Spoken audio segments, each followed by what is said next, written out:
Ang kwentong ito ay hango sa totoong buhay. Mula ito sa isa nating kabayan na itago na lang natin sa pangalang Julio. Walang eksaktong taon. Sitio Malbar, probinsya ng Iloilo. Sinasabing ang buhay natin sa mundo ay parang ilog. Isang beses ka lang dadaan at hindi mo na maaaring balikan ang nakaraan. Ito ang aral na napulot ng ating tagakwento. Nang mga panong ito nagtatrabaho sa isang kilalang kumpanya itong si Julio. Ang pangunahing gawain, pangasiwaan ang pagtatayo ng malaking gusali. Nagtapos sa kursong arkitekto ang binata at sa edad na 25, tila wala pa ring direksyon ng buhay. Lumaki sa marangyang pamumuhay, kaya nasunod ang layaw. Ngunit nang pumanaw ang mga magulang, unti-unting nawala ang kanilang mga ari-arian dahil na rin sa kapabayaan. Hindi alintana ni Julio ang sakripisyo ng mga magulang, ni minsan hindi ito nanghinayang sa mga pinaghirapang ipundar ng ama at ina. Sa halip na tutukan at pangalagaan, naging pabaya si Julio. Ibinenta ang lahat ng mga ari-ariang minana. Maliban sa kanilang bahay, nilustay ang pera sa pagbabakasyon kung saang-saang sulok ng mundo. Kampante ang binata dahil maganda naman ang trabaho, ni minsan hindi ito nag-alala. Hanggang sa dumating ang pagsubok na tuluyang bumago sa kanyang pagkatao at paniniwala. Nadestino ang binata sa isang sitio sa probinsya ng Iloilo. Kilala ang lugar bilang Sitio Malbar. Nabili ng kanilang kumpanya ang lupain at balak pagtayuan ng malaking subdivision. Julio, alam mo na ang gagawin ha. Wala kang sasabihin sa mga tao. Ang kontraktor na ang bahalang makipag-usap sa kanila. Sasabay ka sa mga taga-munisipyo para kung sakaling magkagulo, may magpoprotekta sa'yo. Wika ng besor na si David. Bakit ba kasi pinag-iinteresan niyo yung baryong yun? Alam niyo naman na nagkakagulo, di ba? Marami namang lupang pwedeng bilhin. Yung pa talaga yung naisip niyo. Tugon ni Julio sa bisor. Habang nagbibigay ito ng mga panuto, yon ang unang beses nagagawa ng isang proyekto sa probinsya ang binata. Kadalasan sa mga syudad siya na dedestino.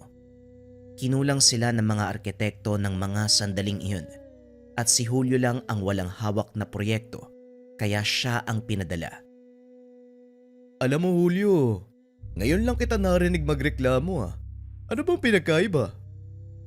Alam mo boss, malaki ang pagkakaiba ng trabaho sa syudad at probinsya. Alam niyo yan, di ba? Dati kang arkitekto eh. Naku Julio, anong malaking pinagkaiba? Pareho din yun. Gagawa ka lang ng disenyo ng subdivision. Tapos. Ang galing mo talaga magsalita, boss. Kung hindi lang kita kaibigan, baka pinasalo ko sa'yo itong trabahong to eh. At kung hindi lang di kita kaibigan, matagal ka nang walang trabaho. Sige na, kunin mo to mga papeles, pati yung mapa ng lugar. Maaga pa ang lipad mo bukas. Oo na, masyado kang seryoso eh. Mabilis kang tatanda niyan. Halika na, inom tayo. Libre mo ako. Aba sira ulong to? Uy, may trabaho pa ako. Kaya huwag ka magyaya ng inuman. Baka imbis ikaw ang masisante, pati ako madamay pa eh. Kalma lang. Yan ka na naman eh. Yung presyon mo, oh. Sige na. Mamaya mangisay ka ba dyan? Kasalanan ko pa. Pag-uusap ng dalawa. Matalik na magkaibigan si Julio at David. Bagaman mas matanda si David, hindi ito alintana ni Julio. Nasanay na lang din ang bisor sa ugali ng binata. Kahit papano, may nakatagong kabaitan itong si Julio. Bagay na tanging si David lang ang nakakakita. Kinabukasan, maagang naganda ng mga gamit si Julio. Hinatid ito ni David sa paliparan. Bago siya umalis ay binili na niya ito na wag gagawa ng kalokohan sa lugar. Maraming temptasyon sa pupuntahan mo ha. Isa na dun yung matindi mong kahinaan. Ang mga babae.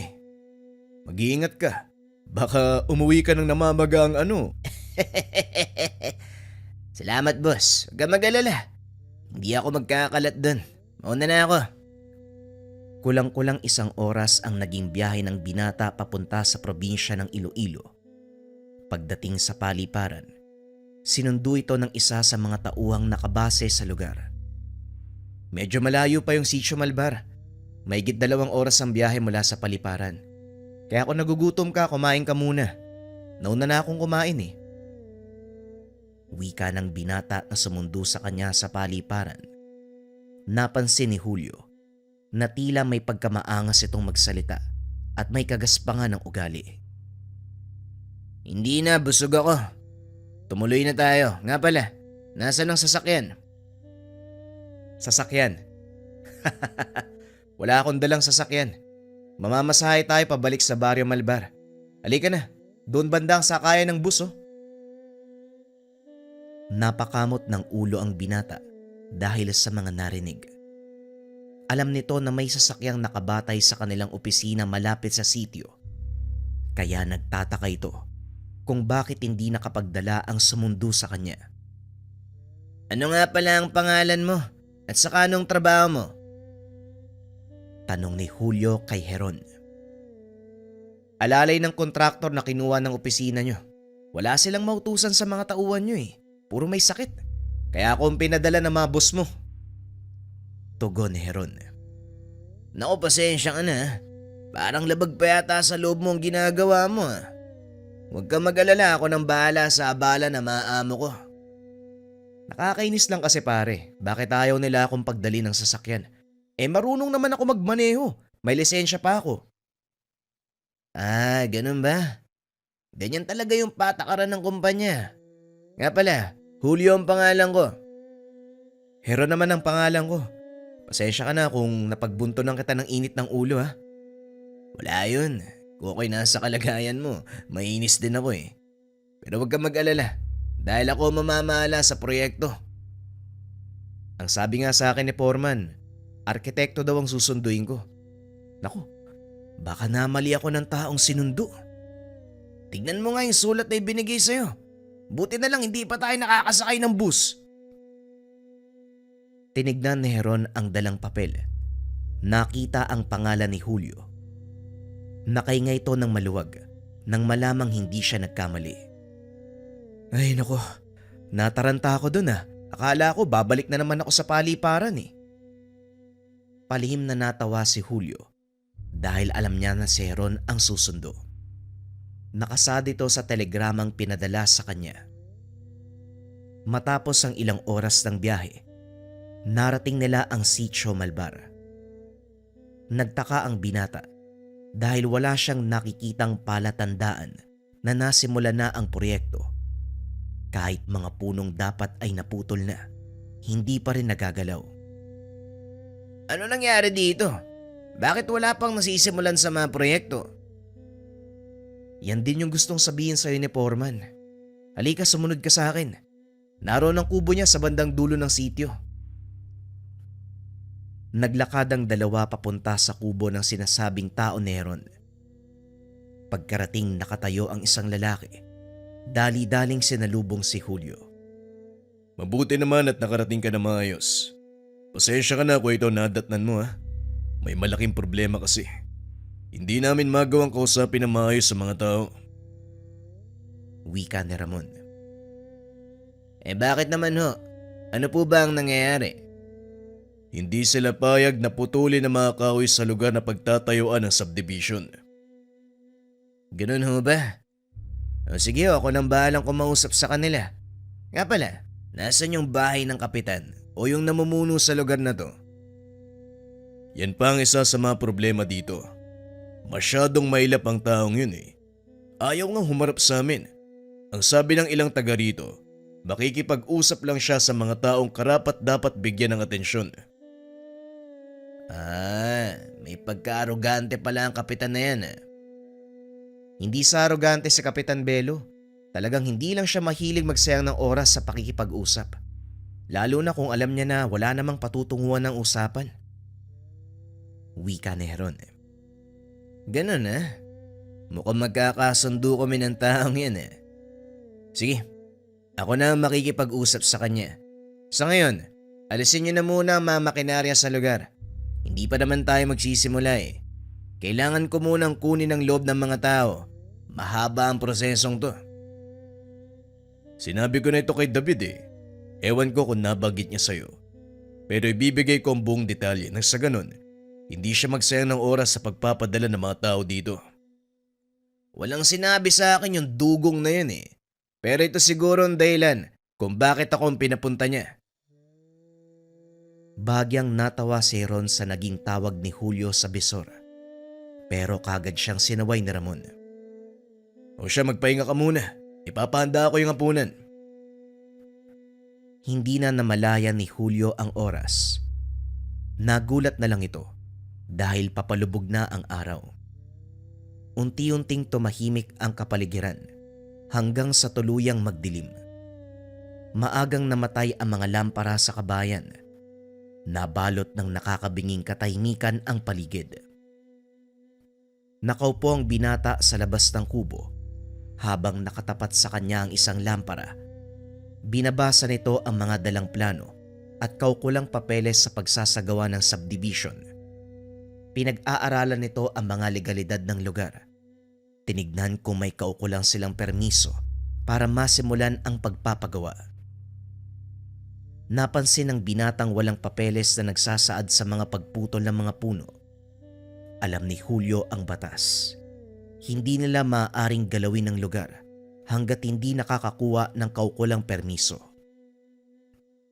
Napailing ang binata dahil napagtanto nito ang dahilan kung bakit hindi magawang simulan ang proyekto. Kinabukasan, maagang nagising si Julio. Kagad pinuntahan si Ramon upang magpasama sa pinuno ng sitio. Una na kita, sir Medyo matalas ang dila nun.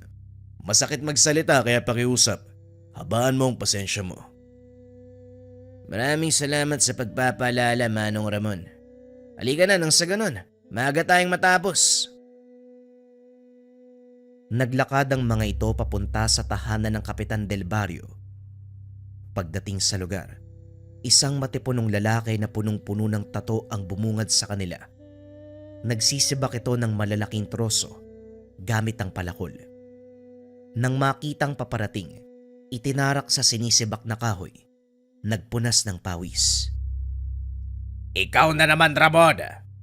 Hindi ba sinabi ko sa'yo, ayokong sayangin ang oras sa pakikipag-usap, lalo na kung tungkol sa sinasabi mong proyekto.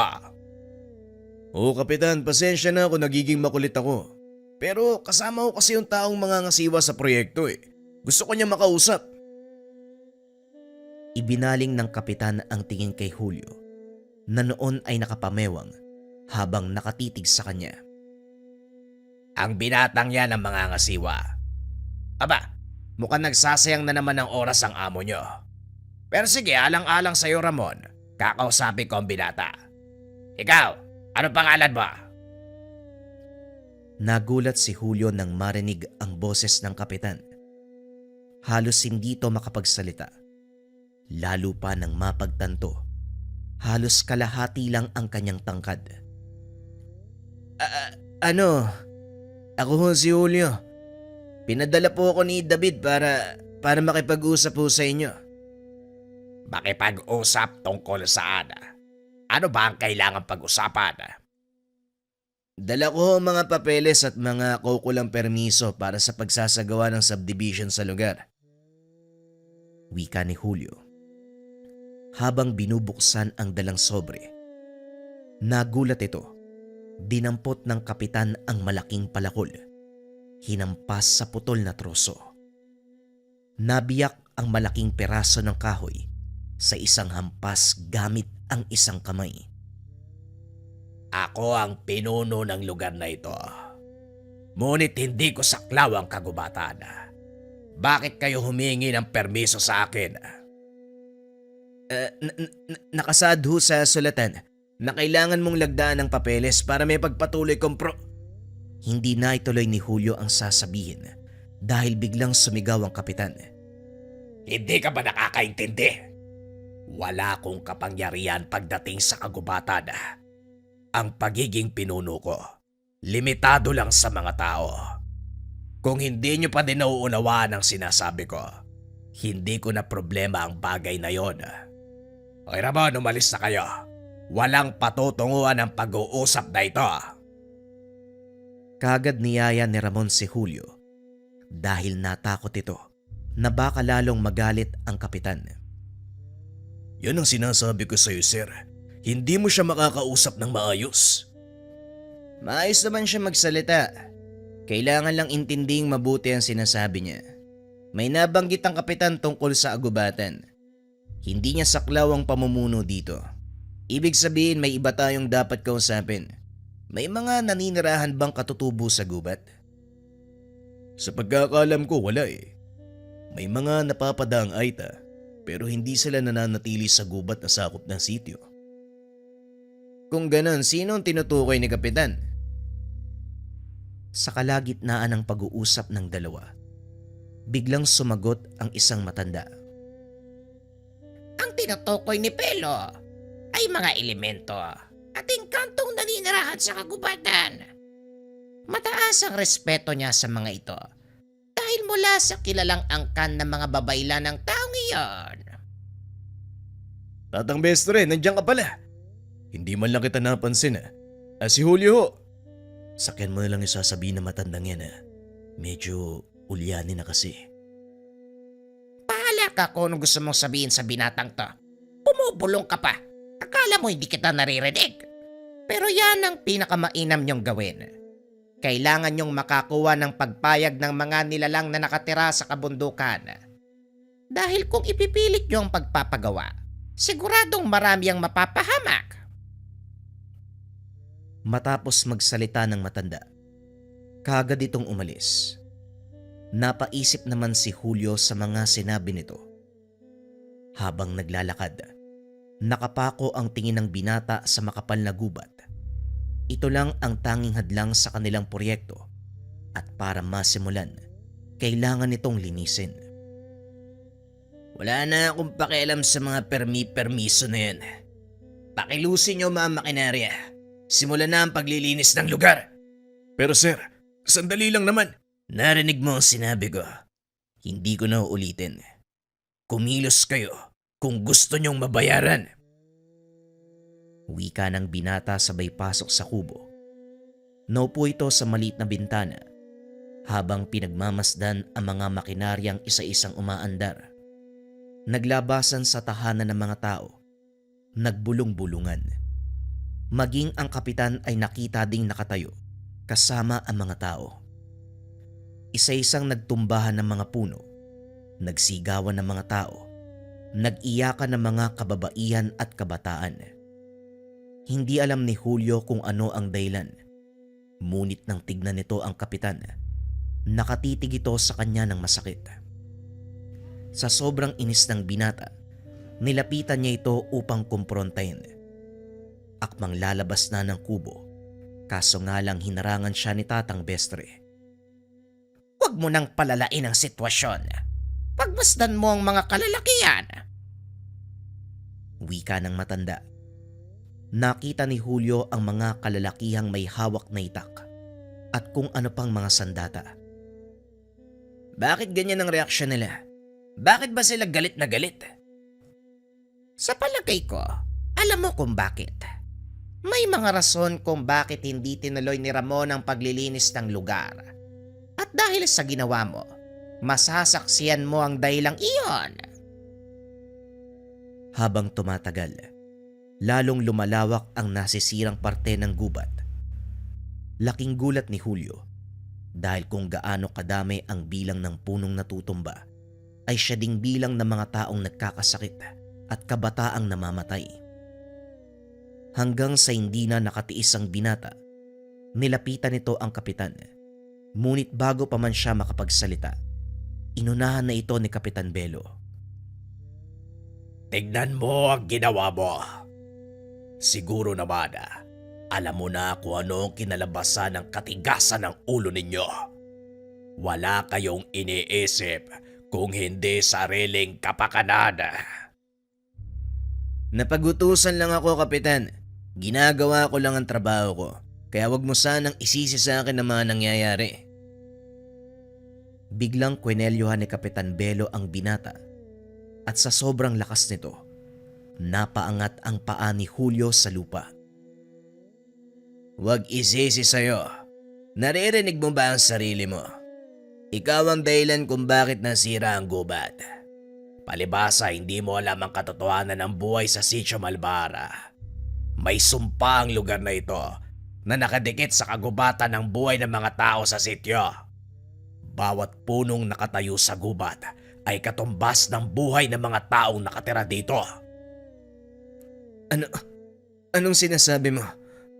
Anong katumbas? Anong sumpa? Marahang ibinaba ni Kapitan Belo ang binata. Pinaliwanag ang lahat.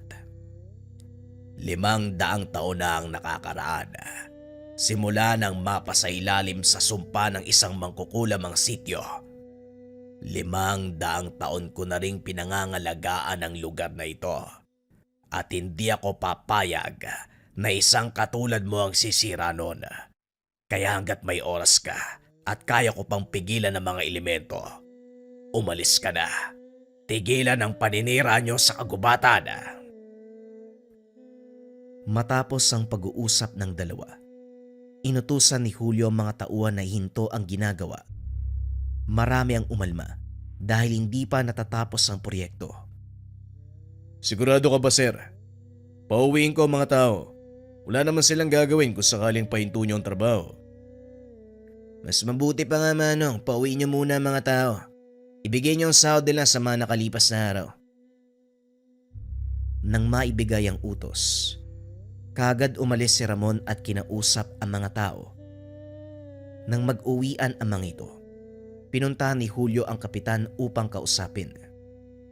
Mabuti naman at sinunod mo ang sinabi ko. Ngayon ano pa ang kailangan mo? Tanong ng kapitan. Bagyang nanahimik si Julio dahil nagdadalawang isip itong magtanong. Sa takot na mapahiya, tumalikod na lang ito. Akmang aalis na sana nang muling magsalita ang kapitan. Ang kagubatang sinira nyo ay siyang nagsisilbing proteksyon ng baryo. Kagaya ng sinabi ko sa iyo kanina, 500 taon na nakakaraan. Simula nang isumpa ang Sitio Malbara, kakibat ako ng sumpang iyon. Dito nagkaroon ng lakas ng loob ang binata para usisain ang totoong nangyari. Anong sumpa? Bakit to? Ang Sitio Malbara ay isa sa naging tanggulan ng mga dayuhan noong sinakop nila ang bansa. Lahat ng mga katutubong nahuli nila dito dinala. Isa ako sa mga dayuhang nagbalupit sa mga taga rito. At ang totoo niyan, ako ang namuno sa ekspedisyon papunta sa bahaging ito ng kapuluan. Wika namang Belo. Sa pagpapatuloy ng kanyang kwento, sinabi ng kapitan na isang angkan ng mga makapangyarihang manggagaway ang kanilang nakabangga. Napatay nila ang anak ng pinuno, kaya isinumpa sila nito. At ang sumpang iyon, mananatili siya sa lugar, patuloy na mabubuhay upang protektahan ang sinumang naninirahan dito. Kahit papano, may ilang residenteng naawa kay Belo, kabilang na dito ang angkan ni Tatang Bestre. Mula ang matanda sa lahi ng mga babaylan, tinulungan nila ang kapitang mapanatili ang seguridad at katahimikan ng lugar. Sa pamamagitan ng pagtanim ng mga puno, na kalaunan ay naging gubat. Binasbasan nito ng ninuno ni Tatang Bestre at sa pagdaan ng ilang daang taon, patuloy na pinangalagaan ng bawat saling lahi ng matanda ang kagubatan at si Kapitan Belo. Ano ang mangyayari sa oras na masira ang kagubatan? Sa oras na masira ang kagubatan, tuluyang makakapasok ang mga masasamang elemento na siyang kukonsumo sa kaluluwa ng mga taong naninirahan dito. Wala silang kamuwang-muwang sa ginawa kong pagkakamali, kaya ayaw kong pagdusahan nila ang naging kasalanan ko. Ito ang dahilan kung bakit ni minsan hindi namin ginalaw ang gubat. Sa mga sinabi ni Kapitan Belo, napagtanto ni Julio na malaking pagkakamali ang pagpunta niya sa lugar. Ngunit huli na para pagsisiyan ito dahil marami na sa mga mamamayan ang napahamak. Alam kong kasalanan ang nangyari ngayon sa mga tao. At kung may magagawa ko para makatulong, sana sabihan mo ako, Kapitan. Huli na ang lahat.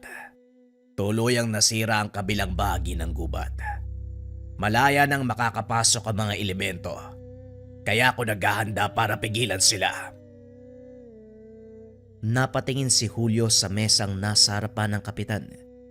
Isang pares ng kampilan ang nakapatong dito. Saka lang din napansin ni Julio mga marka sa katawan ng Ginoo, mga pilat sa nagdaang mga pakikipaglaban at mga marka ng tagumpay. Hindi ko alam kung paano ako makakabawi sa nagawa kong kasalanan. Patawarin mo sana ako, Kapitan. Kung nakinig lang sana ako, hindi na kailangan pang humantong sa ganito ang lahat. Huwag na tayong manatili sa nakaraan sapagkat nangyari na ito. Tignan mo ang hinaharap. Ang problema, hindi nasusolusyonan ng isa pang problema. Kung gusto mong makatulong, huwag kang humarang sa dadaanan ko. Dinampot ng kapitan ang dalawang kampilan at lumabas ng tahanan. Sinundan naman ito ni Belo. Nakita ang ilang kalalakihan na nakatayo sa harap ng tahanan ng kapitan. May kanya-kanyang bitbit ng sandata, handang magbuwis ng buhay upang ipagtanggol ang kanilang sityo na itinuring na tahanan. Nang mga sandaling iyon ay papalubog na ang araw, halos hindi na maaninag ang paligid. Nakasindi na din ang mga sulo.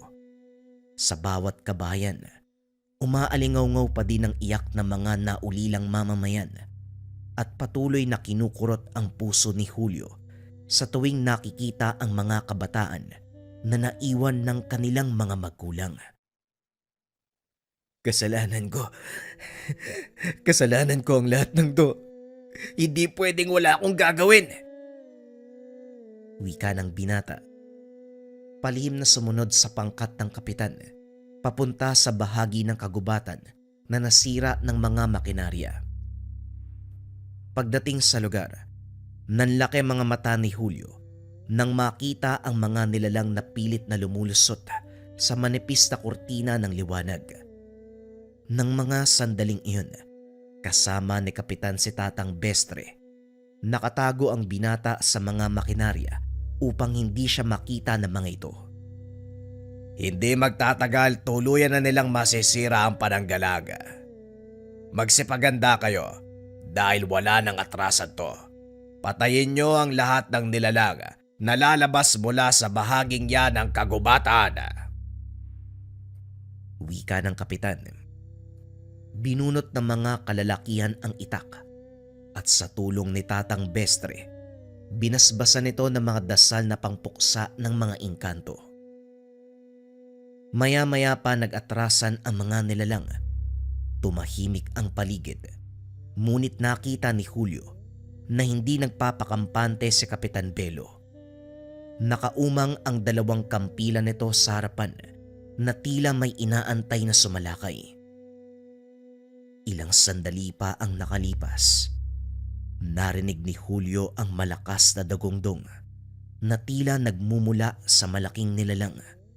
Kasunod nito ay ang malakas na atungal. Biglang bumukas ang manipis na harang.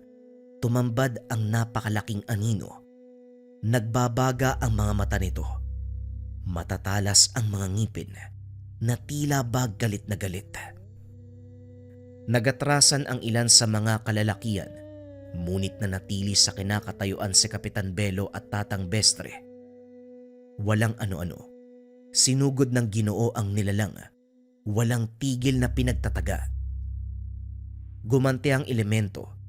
Hinambalos nito si Kapitan Belo dahilan para tumalsik ito sa malayo. Ngunit mabilis na nakatayo ang kapitan at muling sumalakay. Sa pagkakataong iyon, itinarak nito ang hawak na sandata sa bandang sikmura ng nilalang. Hiniwa ito paitaas. Matapos ay umatras upang kumuha ng buwelo, sabay na pinutol ang kamay ng engkanto. Hindi tinigilan ni Kapitan Belo ang nilalang hanggat nakikita niya itong gumagalaw. Nang masigurong patay na ang halimaw, hinarap naman ng kapitan ang ilan pang nilalang na nakasunod pa sa paglabas sa lagusan. Sumugod na rin ang mga kalalakian, pinagpapatay ang mga ito. Nang mapagtanto na hindi sila makakalusot, nagsipag-atrasan ang mga elemento. Muling isinara ni Tatang Bestre ang lagusan, pinagtibay ang depensa nito. Laking gulat ni Julio nang itarak ng matanda ang hawak na tungkod sa lupa dahil naglabasan ang matitinik na baging na siyang nagsilbing harang para hindi na makalusot ang anumang nilalang mula sa kabilang panig. Hindi nakalis si Julio sa kinakatayuan dahil na rin sa takot. Hindi niya inasahan na totoo ang sinasabi ng kapitan. Hindi ito nagbibiro. Naingkanto ang naninirahan sa likod ng makapal na gubat. Nang masigurong ligtas na ang kapaligiran, nilapitan ni Julio si Kapitan Belo at Tatang Bestre. Nandito ka na pala. Ang buong akala ko ay umalis ka na din. Gusto ko po sanang tumulong pero sa nasaksiyan ko, inatake ako ng kaduwagan eh. Ang totoo niyan, hanga ako sa'yo. Sa kabila ng mga nakita mo, nananatili ka pa rin sa katinuan. Mabuti na lang po, nanalo po kayo. Walang nanalo sa labang ito. Walang dapat ipagdiwang. Hindi dapat namatay ang mga nilalang kung hindi nyo'y pinilit ang gusto nyong mangyari. Gayunpaman hindi kita sinisisi. Biktima ka lang ng pagkakataon at pagiging inosente. Sana lang magsilbing aral sa iyo ang kaganapan. Ngayon lisanin mo ang Sitio Malbara nang hindi nagsasalita kahit kanino tungkol sa mga naganap dito. Walang sabi-sabi. Tumalikod na si Julio. Tuluyang iniwan ang lugar. Bumalik ito sa Maynila. Pinaliwanag ang naging sitwasyon sa sitio. Kagaya ng pinangako, hindi ito nagsalita tungkol sa mga nangyari. Itinago ni Julio ang karanasan at tanging ang mga apo na lamang ang nagkwento. Lingid sa kaalaman ng mga paslit na totoo ang kaganapang iyon. Ito ang dahilan kung bakit binago ni Julio ang kanyang buhay. Nagkaroon ng pagpapahalaga sa lahat ng bagay na meron siya. Bagaman huli na para pagsisiyan ng pagkakamali, minabuti na lang ni Julio na ibaon ito sa limot. Hinarap ang panibagong yugto ng kanyang buhay. Sa kasalukuyan, walang nakakaalam ng eksaktong lokasyon ng Sitio Malbara. May ilang nagsasabi na tuluyan itong nilamon sa kabilang dimensyon. Pero may mga teorya na kabilang ito sa syudad ng Biringan, pinangangalagaan ng immortal nitong kapitan. Ngunit gayunpaman, para kay Julio totoo ang lahat ng kaganapan. Nang nakasalamuhan niya si Kapitan Belo, ang pinuno ng Sitio Malbara. Bagong kwento pa rin ang kasunod mga kabayan. Ito ay tungkol sa 7 araw ng penitensya sa kabundukan. Simulan na ang kwento. Ang kwentong ito ay hango sa totoong buhay. Mula ito sa isa nating kabayan na itago na lang natin sa pangalang Jude. Taong 1979, Maguindanao, Samar. Jude, magsisimula ang kalbaryo mo sa Lunes. Matatapos ito ng Sabado at sa Linggo pagkabuhay ka babalik dito. Isasabay natin sa Semana Santa para dama mo ang pagsubok. Huwag mong dadayain ng penitensya ha. Dahil uulitin mo sa umpisa kapag sumaway ka. Subukan mo. Talagang dadagdagan ko yung bigat ng parusa. Napabuntong hininga si Jude nang marinig ang sinabi ng ama. Sa katunayan, isang antingero si Tatay Mario. Medalyon ng San Benito ang tanging gabay sa pakikipaglaban kontra iba't ibang nilalang. Kasalukuyang tinuturuan ang anak. Kaso nga lang sa tuwing magsisimula ang pagsasanay, palagi itong dinadaya. Pagpapalinang ng lakas ang itinuturo nitong nakaraan at sa tuwing aalis siya para asikasuhin ng ibang bagay, sinisimula naman ni Jude ang pandaraya. Ginagawa ito ng binata magmula sa unang araw ng pag-iinsayo at bilang parusa, isang penitensya ang ipapataw. Tignan na lang natin kung hindi ka magtatanda pagkatapos ng isang buong linggo ng pagpepenitensya. Tandaan mo, Jude, may mga mata ko kahit saang dako ka man mapadpad kaya umayos ka. Bawat maling galaw mo, pwede ko ipaulit sa umpisang nasimulan mo. Maganda ka. Mamayang madaling araw ka lalakad patungo sa kabundukan. Walang ganang naupo sa dulo ng papag si Jude. Nagsisi sa ginawang pandaraya sa pagsasanay. Interesado siya sa tungkulin ng ama at gustong sumunod sa yapak. Pero hindi kaya ng katawan ang pinapagawang mga bagay-bagay para sa pagpapalinang ng lakas.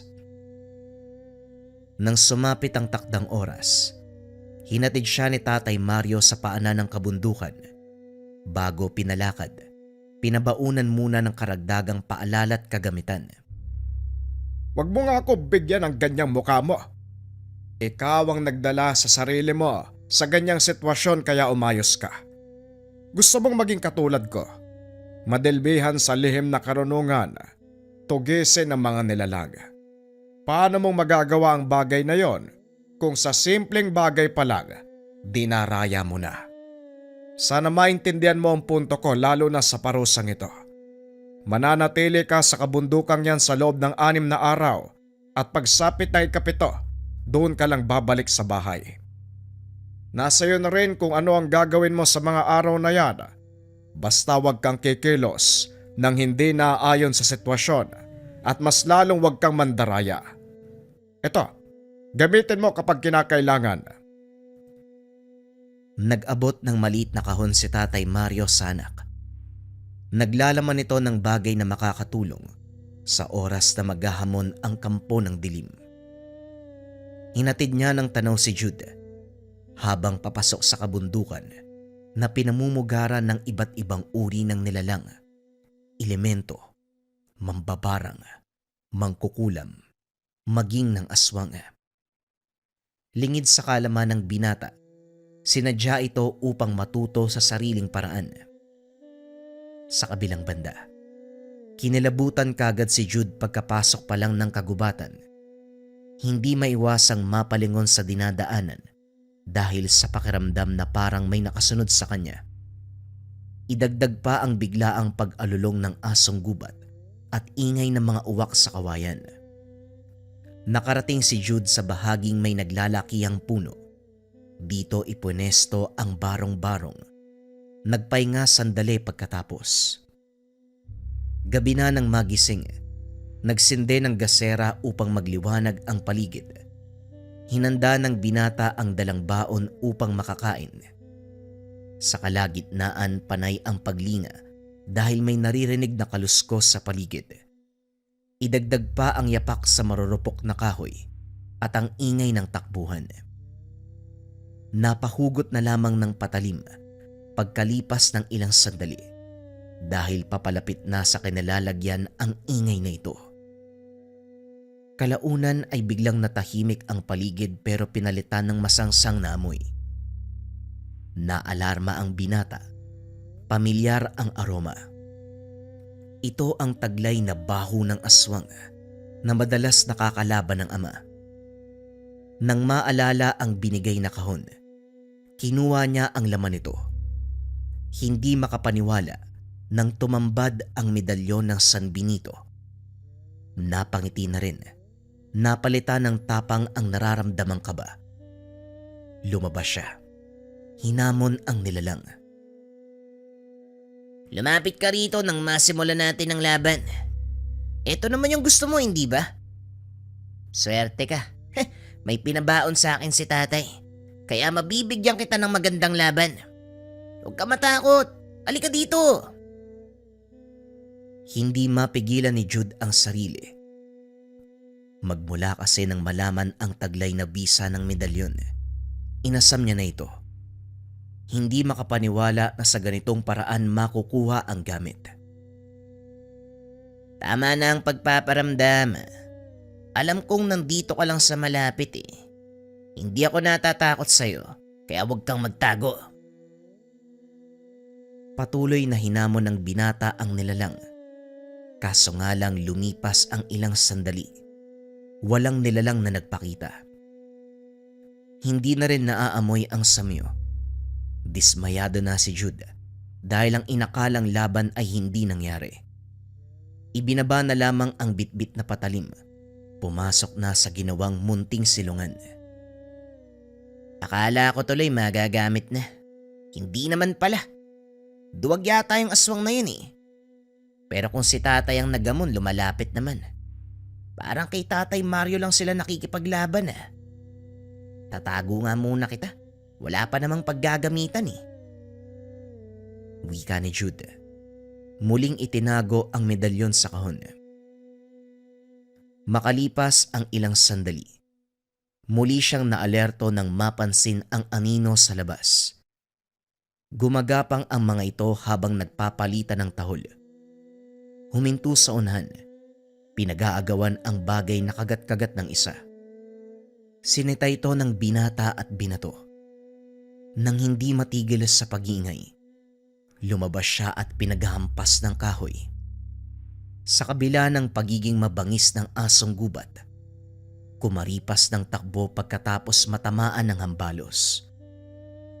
Napako ang tingin ni Jude sa nginangat-ngat ng mga ito. Kung hindi nagkamali ng pagkilala, lamang loob ang nakabalandra sa harapan. Kagad ding nagtakip ng ilong nang umalingasaw ang masangsang na amoy. Nabubulok na laman at nilalangaw na rin. Tinabunan na lamang ng lupa upang hindi na kumalat. Natigilan ng binata nang may maisip tungkol dito. Parang may ibang bagay pang nangyayari sa lugar na to ah. Hindi din karne ng hayop. Parang galing sa tao eh. Mabangis na hayop ba yung gumawa nito? O meron pang iba? Nanindig ang balahibo sa naisip. Nagmamadaling pumasok sa munting silong. Bitbit ang patalim. Isinuot na rin ang medalyon. Hindi na isipang matulog. Nagbantay ng nagbantay sa paligid. Makaraan ng ilang oras muling nabulabog ang katahimikan ng gabi. Sa puntong ito, bumalik ang asong gubat at si Jude ang sinalakay. Dali-daling lumabas upang hindi matabunan ng gumuhong barong-barong. Kagad ding pinagtulungan ng mga ito. Mabuti na lamang nabitbit ang patalim at nakagante ng atake. Kaso nga lang sa dami ng asong gubat ay napatras. Kumaripas ng takbo ang binata lalo na nang umapoy ang barong-barong dulot ng natapong gasera. Nakasunod pa rin ang mga asong gubat. Kalaunan ay napalibutan. Hinanda na lamang ang sarili para lumaban. Lintik na mga asong to. Kung kailan mahimbing na yung pagtulog ko sa kasumugod. Pati yung tinutulugan ko nasunog na. San kaya ako sisilong nito? Napalibutan pa ako. Oh, isa-isa lang sa pagsugod ah. Nang mga sumunod na sandali, natagpuan na lamang ni Jude ang sarili. Nakikipaglaban sa mga asong gubat. Napansin niya ang pagbilis ng mga kilos. Natatapatan ang bawat galaw ng kalaban. Sa kabila ng dami ng mga ito, sa huli ay nagawang itumba ang lahat. Wala ng buhay ang mga asong gubat. Napaisip naman si Jude sa kilos. Dahil kung tutuusin, ito pa lamang ang unang beses na napalaban ng aktwal. Idagdag pa na hindi basta-basta ang mga asong gubat. Nang mapatingin sa medalyon, nararamdaman niya na dito nagmumula ang paggabay. Kaya pala napakahusay ni tatay. Iba ang pakiramdam kapag may dala kang medalyon ha. Parang kusang kumikilos yung katawan ko eh. Ayos to. Muling sinulyapan ng mga nakatihayang aso bago umalis sa lugar. Bumalik ng pinagpwestuhan ng binata. Abo na lamang ang natira sa itinayong barong-barong. Naupo na lamang sa tabi, napabuntong hininga. Nakatulog din paglipas ng mga sandali kahit nakasandal lang sa puno. Kinabukasan una niyang inatupag ang paghahanap ng makakain. Hitik ang bungang kahoy kung kaya't walang naging problema. Kasunod ay ang pagtungo sa naglalakihang baging. Isa-isang pinutol. Hinanap ang naglalaman ng tubig upang makainom. Pagkatapos ay nanguha ng mga kagamitan na pwedeng gawing silungan. Naging abala ang binata sa ilang ulit na pagbuo ng barong-barong. Nahirapan dahil mga dahon at sanga lamang ang ginagamit. Walang matibay na pundasyon kung kaya't ilang beses ginawa. Natapos din pagkalipas ng ilang oras. Magpapahinga sana, kaso nga lang may napansing tao. Papalapit sa kinalalagyan, sinalubong niya ito ng pagbati. Magandang tanghali po sa inyo, Manong. Magkakahoy po ba kayo o mga ngaso? Nakita niya ang itak at sibat. Sinuri niya ng tingin mula ulo hanggang paa. Ako dapat ang magtanong sa iyo, binata. Anong ginagawa mo rito sa gubat? Nagtayo ka pa ng barong-barong. Hindi mo ba alam, delikado ang lugar na to? Wika nito. Tumingin pa sa paligid habang hawak ang patalim. May gawain lang na dapat tapusin. Uwi din po ako pagsapit ng linggo sa pagkabuhay. Tumingin sa kanya si Manong. Kunot noo dahil sa pag-aalala. Gawain kailangan tapusin. Ano yun? Dito ba sa delikadong gubat? Wala akong alam sa sinasabi mong yan, pero mas mabuting umuwi ka na. Kamatayan ang pananatili sa lugar na ito. Makinig ka kung ayaw mong mapahamak. Manong, sa linggo ng pagkabuhay pa ako dapat umuwi. Kapag babalik ako sa amin ng ganito kaaga, dodoble ng tatay ko yung penitensyang ipapataw sa akin. Mas mapapahaba pa yung kalbaryo ko eh. Penitensya. Iho, alam kong Semana Santa ngayon. Kinakailangan magnilay-nilay ang lahat para sa mga nagawang kasalanan. Subalit ang lugar na ito ay isang kamatayan. Hindi lang mabangis na hayop ang nandito. Meron ding nilalang na mahirap kalabanin. Bata, makinig ka sa akin. Tapunan ng patay ang lugar na ito. At hindi simpleng tao ang pumapatay. Iba't ibang uri ng mga nilalang, hayop, maging ng mga elemento. Manong, mawalang galang na po. Siguro dumiretso na po kayo sa paglalakad. Ingat ho kayo. Tinalikuran ni Jude ang Manong, pero sumunod ito sa kanya. Kinukumbinse na umalis siya sa lugar. Manong, kahit anong sabihin niyo sa akin, hindi ako aalis dito. Mas natatakot ako sa idadagdag na parusa ni tatay. Anong uri ng ama yung tatratuhin ka ng ganito? Pasensya ka na sa sasabihin ko pero binata ka na. Nasa wastong edad para maintindihan ng mga bagay-bagay. Hindi ba pumapasok sa kokote mo na mapapahamak ka sa ganitong uri ng lugar? Kailan ka pa dumating dito? May nakita akong bakas ng sunog sa unahan. Doon ka pa nang galing. Kahapon po ako dumating dito at oo, nagtayo ako na matutulugan doon kaso nasunog eh. Sinalakay ako ng mga asong gubat kaya nagkagulo. Pero sandali nga ho, sino ho ba kayo? Tanong ni Jude. Pero iba ang sinagot ni Manong. Sinalakay ka ng asong gubat. Kung ganon, Paano nangyaring buhay ka pa sa mga sandaling ito? Ni hindi ka man lang nagtamo ng galos. Mabangis na hayop ang mga yon. Ako nga ng mga ngaso nahihirapan eh. Ikaw pa kaya na binata lang? Wala sa pagiging binata o matanda ang pagkapanalo sa isang laban kontra sa mga yan. Tiwala ho sa sarili, pananalig, sandatang bitbit. Yan po ang meron ako. Natahimik ang manong sa sagot ni Jude. Napatitig sa binata. Kung makapagsalita ka, para... Naaalala ko sa iyo ang matalik kong kaibigan. Ganyan ang eksaktong sinabi niya sa akin eh. Pero kinakailangan mo pa ring umalis bago mahuli ang lahat para sa iyo. Kapag balik ko dito nandito ka pa, kakalad ka rin kita. Wika ni Manong at saka walang paalam na lumakad palayo. Sinundan ito ng tingin ni Jude. Pagkatapos ay bumalik sa gawain. Maghapong ginalugad ang kagubatan. Naglalagay ng palatandaan sa daan upang hindi maligaw.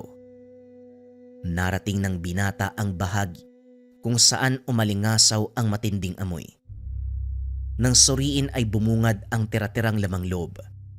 Nabubulok na ang mga ito. Nagkulay itim sa pagdapo ng maraming langaw. Tinignan niya ang ibang lugar. Maraming bakas ng natuyong dugo sa mga halaman. May nakita pang buto. Hindi lang ng hayop. Alam niya ang iba ay parte ng tao.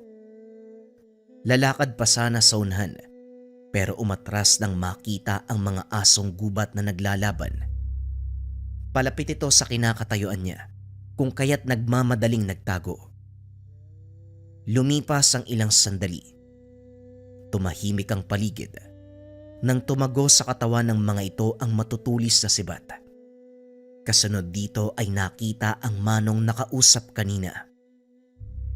Asintado pala kayo, Manong. Ayos ah. Wika ni Jude. Lumabas sa pagkakatago. Balak mo talagang tignan yung buong gubat. Para ano? Para alamin kung totoo ang sinasabi ko na delikado dito. Binata, mahinang uri ang mabangis na mga aso. Kaya pakiusap umalis ka na. Dahil hindi lang yan ang meron dito. Palagi na lang Manong yung tawag ko sa inyo. Ano po bang pangalan nyo? Ang pangalan ko ho, Jude.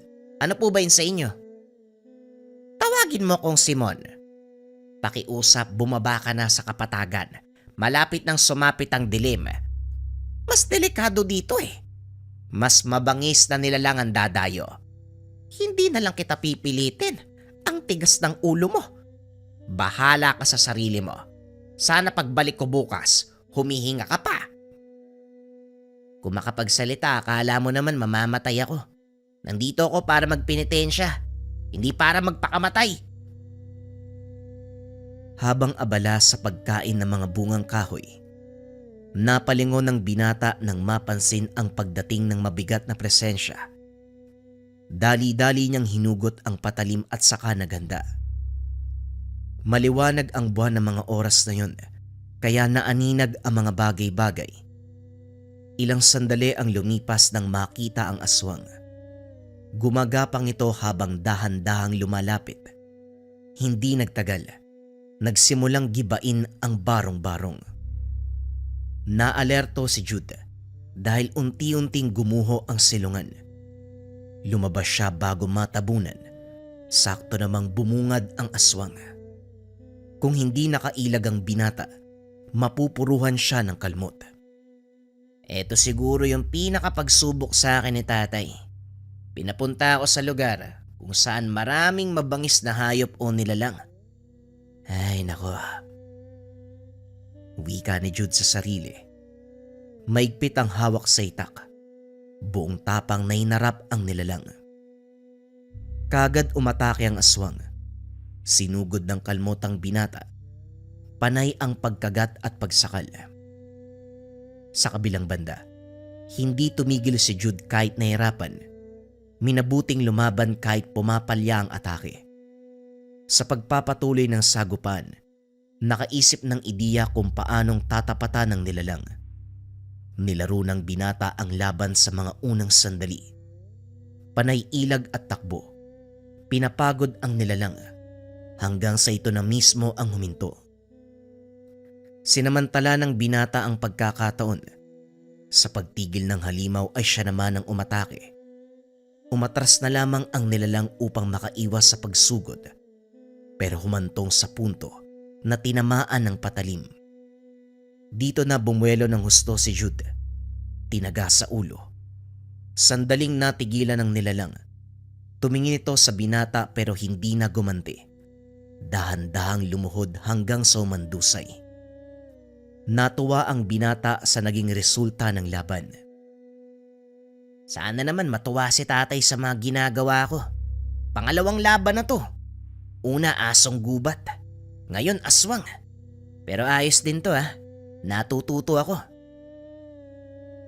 Iniwanan niya ang katawan ng aswang. Kinabukasan, nabulabog ang tulog sa pagdating ni Simon. Lumika ito ng ingay na naging dahilan ng pagbangon. May dalang kanin at ulam. Merong pang bitbit na galon ng tubig. Tanghali na, bumangon ka nga dyan. May dala akong pagkain. Naguluhan ng binata sa datingan ni Simon. Magaan ang pakikitungo sa kanya. Inabutan siya ng plato at inumin. Bait-baitan na. Siguro natanggap niyo na po yung katotohanan na hindi ako mapapalis sa lugar na to. Manong, hanggang linggo pa talaga ako eh. Huwag ka mag-alala. Dahil kapag nakaalis na ako, hindi na tayo magkikita kahit kailan. Wika ni Jude. Nilantaka ng pagkain. Inantay siyang matapos si Mang Simon bago'y pinagpatuloy ang usapan.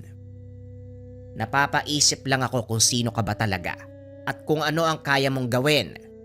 Bumalik ako kagabi para tignan ka kung buhay ka pa. Wala ka sa barong-barong pero dahil sa ingay nakita ko ang ginawa mo. Kaya pala malakas ang lobong manatili araw at gabi. May tinatago kang pambihirang kakayahan. Paano mo nagawang talunin ng isang aswang ng ganun lang? Sabihin mo sa akin, may anting-anting ka no?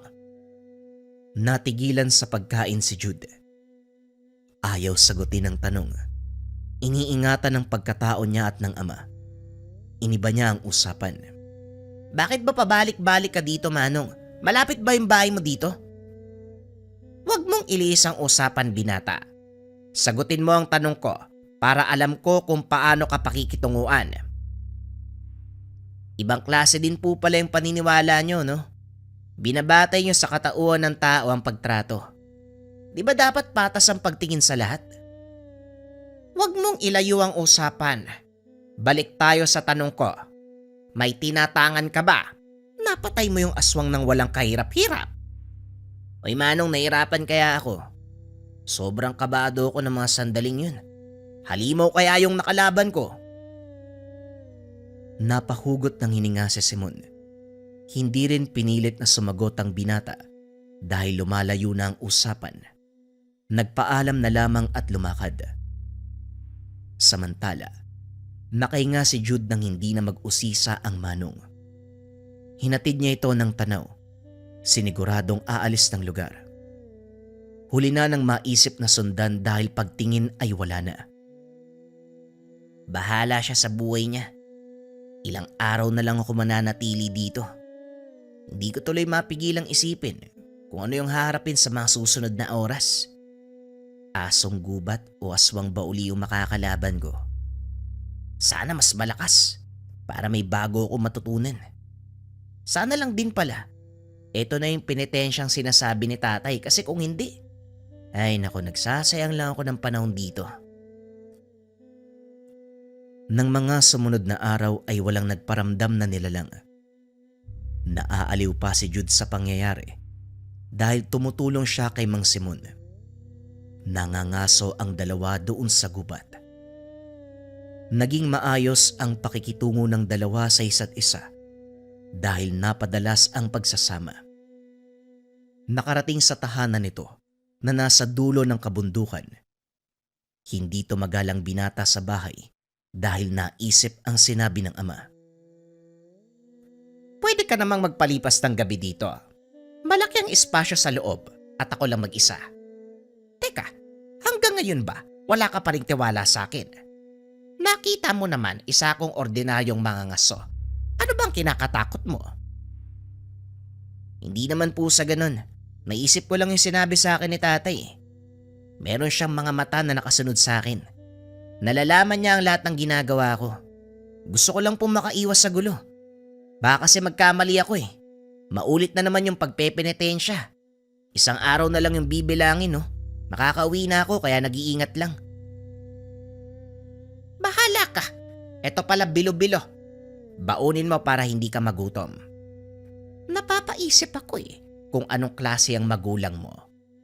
Ngayon lang ako nakarinig na may tatay na pinapadalang anak sa lugar na pinamumugaran ng mabangis na hayop at aswang.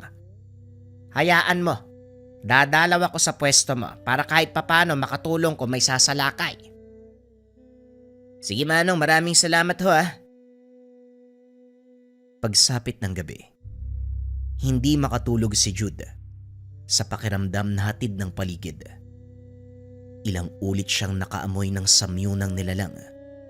May mga pagkakataon na biglang dumadapo sa bubong ng barong-barong. May mga pagaspas at pag-angil.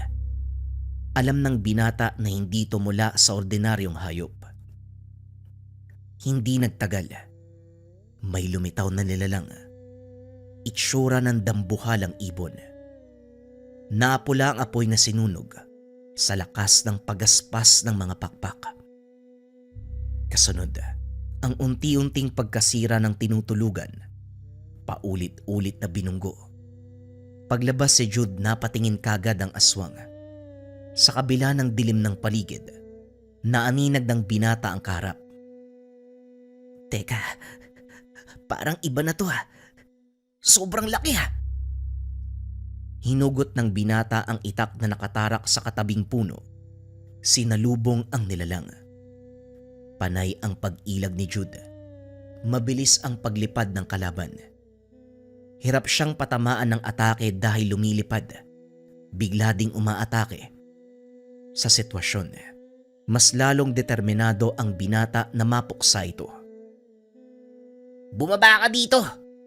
Ang daya mo Kung nakakalipad lang ako, siguradong patay ka na. Sinunda ng tingin ang lumilipad na nilalang. Bigla-bigla itong umaatake. Tumilapon ng binata ng matamaan. Hindi nakagalaw ng daganan at sakalin. Nang mga sandaling ito, iba na ang itsura ng nilalang. Bagamat wangis ng ibon, meron itong kamay ng tao. Nakaramdam ng takot ang binata. Hindi na makahinga ng maayos. Humihigpit ang pagkakasakal. Mas malakas ang puwersa kumpara sa kanya. Sinikap namang maabot ang nabitawang itak. Subalit sobrang layo kaya hindi makuha. Pinikit ng binata ang mga mata. Nagdasal sa huling sandali. Tinanggap na ang kapalaran. Hanggang isang sibat ang dumaplis sa mukha ng aswang. Dahil dito ay nakawala siya. Sakto pala ang dating ko. Bumangon ka dyan. Hindi ko kakayanin to mag-isa. Napangiti si Jude nang makita si Mang Simon. Sa puntong ito, hindi hinayaan ni Jude na makabawi ang aswang. Patuloy itong umaangil. Iniinda ang tumamang sibat. Ramdam ni Jude ang pag-init ng kanyang tangan. Itinali niya ito sa kamay kung saan hawak-hawak ang itak. Buong puwersang tumalo ng binata. Winasiwas ang dalang itak. Diretso sa leeg ng nilalang. Kagad itong naputol. Natuwa si Mang Simon sa ginawa ni Jude. Ay suba, ang galing ko no? Masyado kang hambog. Kung hindi ako dumating siguradong patay ka na. Nakita ko ang tangan mo. Andiyan sa kamay mo. Pero maiba ko. Mamaya madaling araw ng linggo, pagkabuhay, uuwi ka na ba? Oo Manong, maraming salamat sa tulong mo ha.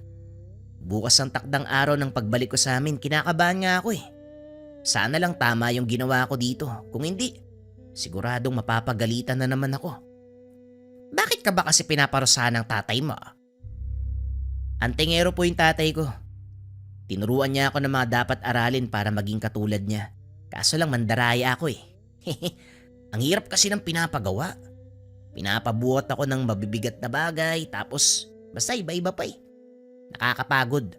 Kaya gumawa po ako ng paraan para mapabilis yung trabaho kaso nga lang, labag pala yun.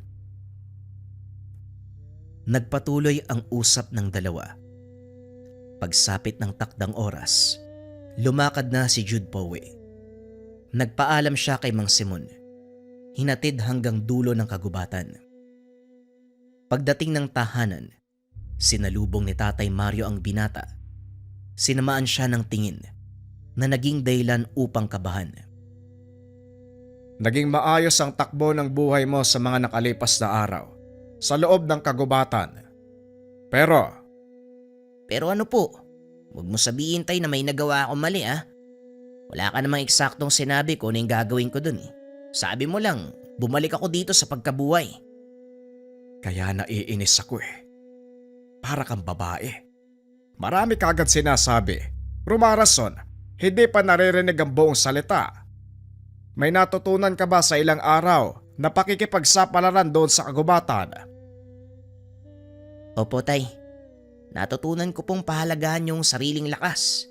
Maniwala sa kakayahan. Nagsisi nga po ako sa ginawang pagsasanay natin eh. Nasa proseso po pala yung tunay na pagkatuto. Mabuti. Mahalagang maintindihan mo ang kahalagahan ng proseso. Kaya nga po tay, nagpapasalamat po ako sa ginawa nyo. At yung medalyon nyo po, sobrang laking tulong po sa akin yan. Kukunin nyo po ba uli sa akin to? Hindi na. Naibigay ko na yan sa'yo eh. At saka, pumasa ka sa pagsubok. Hindi ka nagpadala sa taong nakakausap mo doon. Halika, nag-aantay siya sa labas ng tahanan. Iinom tayo ng tuba. Napakunot ang noo ni Jude. Hindi maintindihan ang sinabi ng ama. Pagkalabas ng tahanan, nakita niya doon si Manong Simon. May hawak-hawak na baso. Nakangiti habang tumutungga ng alak.